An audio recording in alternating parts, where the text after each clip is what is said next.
রাজ্যের পুলিশ মন্ত্রী তিনি রাজধর্ম পালন করতে ব্যর্থ, আর তারপরেই আর্থিক সাহায্য। আর্থিক সাহায্য বলে ভুল হবে, কেননা কোট আনকোট মমতা বন্দ্যোপাধ্যায় ক্ষতিপূরণ করবার জন্য অর্থ সাহায্যের কথা ঘোষণা করছেন। তবে সেই অর্থের সাহায্য যে তারা নেবে না তা স্পষ্ট করে দিয়েছে নিহত চন্দন দাসের স্ত্রী। আর এখানেই প্রশ্ন, সমস্ত অন্যায়, সমস্ত নির্যাতন, সমস্ত বিভীষিকা সত্যি এইভাবে অর্থ দিয়ে কি চোকানো যায়?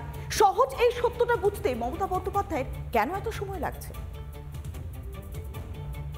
আমি বলবো, যারা মারা গিয়েছে আমি কোনো সম্প্রদায় হিসেবে দেখি না, মানুষ হিসেবে দেখি। তাদের প্রত্যেককে আমাদের সরকার 10 লাখ টাকা করে পরিবারকে সাহায্য করবে। প্রত্যেকের অ্যাকাউন্টে হাজার হাজার টাকা সবাই ঢুকাচ্ছে অ্যাকাউন্টে। উনার দয়া আমাদের দরকার নেই। আন্দোলনের নামে অরাজকতা, দেশের দাবানলে সব শেষ। ঘরবাড়ি ভেঙে পুড়িয়ে দেওয়া হয়েছে হিন্দুদের। শয়ে শয়ে হিন্দু বাঙালি নিজ ভূমে ফের উদ্বাস্ত।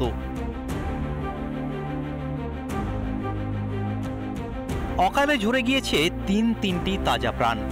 শোকে পাথর এই পরিবারগুলি। মাসিমা, শরীর কেমন আছে? ভালো নেই? কারা এরকম করলো কিছু বুঝতে পারলেন? কেউ কি হুমকি দিচ্ছে এখনো? কি বুঝছেন মাননীয়া? আপনজনদের হারিয়ে কথা বলার শক্তিটুকুও এদের আর নেই। আর এই অবস্থায় আপনি দিলেন ক্ষতিপূরণের আশ্বাস। আমি বলবো, যারা মারা গিয়েছে আমি কোনো সম্প্রদায় হিসেবে দেখি না, মানুষ হিসেবে দেখি। তাদের প্রত্যেককে আমাদের সরকার 10 লাখ টাকা করে পরিবারকে সাহায্য করবে। একটি প্রাণের মূল্য 10 লাখ টাকা স্থির করলেন মাননীয়া। আপনি বললেন, আর হাততালি দিয়ে উঠল আপনার স্তাবকরা। আপনি অবশ্য থামেননি, দিয়েছেন আরও ক্ষতিপূরণের আশ্বাস। এবং যাদের বাড়ি ভেঙেছে তাদের সবাইকে বাংলার বাড়ি করে দেওয়া হবে, এবং যাদের দোকান নষ্ট হয়েছে তাদেরটা এস্টিমেট করে সেটা চিফ সেক্রেটারি দায়িত্ব নিয়ে কাজটা করবেন। কিন্তু মাননীয়া, বলুন তো, সব কিছুরই কি ক্ষতিপূরণ হয়? যার সিঁদুর চিরতরে মুছে গিয়েছে, যে কখনো আর মা ডাক শুনবে না, তাদের কাছে কোনো দাম আছে আপনার আশ্বাসবাণীর? শুনবেন সেই হতভাগ্যরা কি বলছেন আপনার কথা শুনে। আমি আর টাকা পয়সা নেব না, 10 লক্ষ টাকা। যে ইয়ে করেছে তার শাস্তি চাই, আর আমার সুস্থতা চাই, আর এখানে একটা ক্যাম্প বসা চাই। তাছাড়া আমি কিচ্ছু চাই না। বুঝলেন তো, এরা গরিব হতে পারেন, কিন্তু এদের আত্মসম্মান কেনা এত সহজ নয় মাননীয়া।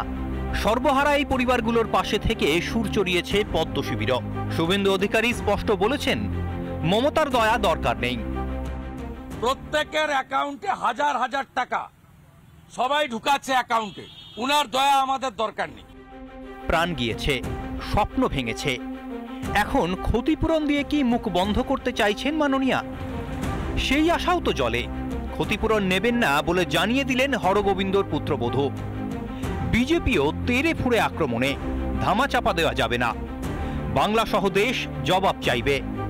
তৈরি থাকুন মাননীয়া। রিপাবলিক বাংলা।